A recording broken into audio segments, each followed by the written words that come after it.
Hello, and welcome to Movies Breakdown. Today, I'm going to describe Dragon Blade, is a 2015 Chinese historical action film. There will be spoilers ahead. Keep an eye out and be cautious. Let's go.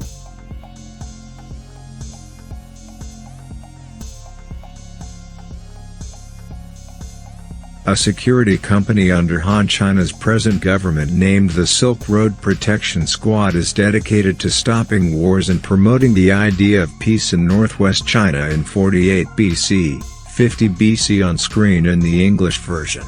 The captain, Huon, Jackie Chan, skillfully avoids a battle. The gang returns to Huon's nameless hometown, where Shiking, Mika Wang, Huon's kind Uyghur wife, works as an orphanage teacher.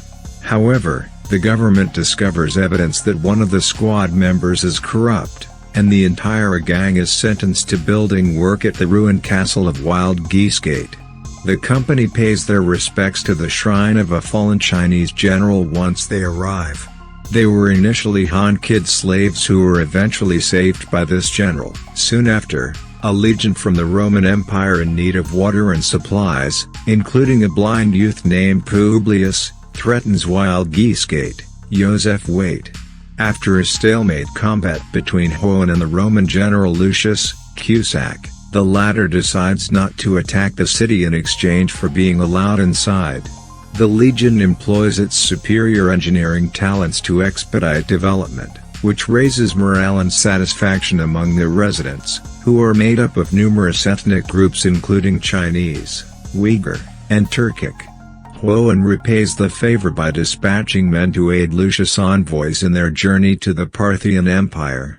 Huon is later declared an honorary centurion at a celebration. Lucius confesses that he and Publius are escaping from Tiberius, Brody, Publius's brother, a corrupt soldier who murdered their father Crassus and blinded Publius so Tiberius could become consul. Huon insists on assisting Lucius as Tiberius arrives with 100,000 soldiers, pointing out that Tiberius poses a threat to the Silk Road as a whole. The corrupt gang member from earlier dispatches Chinese soldiers to murder Shiking and attack Wild Geese Gate just after Huon goes to fetch reinforcements. Tiberius has chosen to camp in the non-Chinese trading city of Kororan, where the legion is imprisoned. Tiberius then murders Publius, the boy. Huon and a few loyal Chinese troops travel to Kororan under the pretense of surrendering, but once inside, they smash the Roman legion's cages. Huon manages to break into Lucius's isolated cell but is unable to liberate him. When a fire breaks out, Lucius yells for Huon to carry me home, and Huon shoots an arrow at Lucius to kill him before the fire reaches him. The armies of various other nations, including the Indians, Han, Uyghurs, and Turkics, arrive and fight against Tiberius while Huon's and Lucius' forces are besieged. Their united troops, however, are unable to gain the upper hand. Finally, the earlier envoys return, accompanied by a large contingent of Parthians who had signed a special pact with Publius' father and aimed to revenge his memory. The troops of Tiberius lose their desire to fight. Huon kills Tiberius after challenging him to a combat.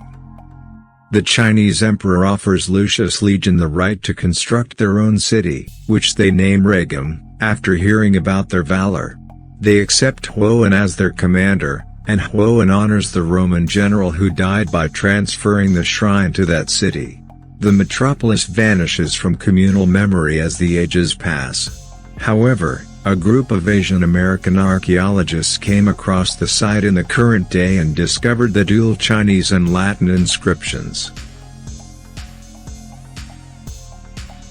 The film concludes with the latter commits suicide by singing the Legion's anthem. Subscribe to the channel for more videos like this, switch on notifications, and leave a like to support the channel. Thank you for tuning in.